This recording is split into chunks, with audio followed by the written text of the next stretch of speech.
वजह से जो सकलैन का ये दावा करते हैं, दोनों इनके पास नहीं है, कुरान इमाम दोनों नहीं है, इसलिए ये काफिर है, ये गुमराह है, इसके पास कुछ भी नहीं है। तो मेरा ये दावा दलील जिक्र की ना, शिया कुरान का मुनकर है, शिया 17,000 आयात वाला कुरान मानता है।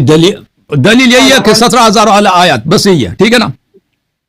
खुद इस चीज का इकरार करते हैं, जब बजा आपने इकरार किया कि आपके पास असली कुरान नहीं है, आपका कुरान जला दिया गया था, आपके पास तो कुरान ही नहीं है। सबसे पहली दलील ये है।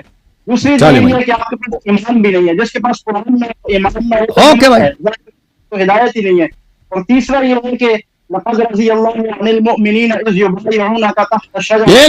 एक दलील देखो भाई साहब, मैंने कहा था ना शिया के कुफ्र पे एक दलील ना हो, एक दलील का नहीं, इस तरह नहीं, दो दलील नहीं, तुमने एक दलील देना शिया के कुफ्र, मैं उस एक दलील का जवाब दूंगा, ठीक है ना। साबित करेगा कुरान और ईमान अपना दिखा दे, कुरान के मुतालिक जी दे दें।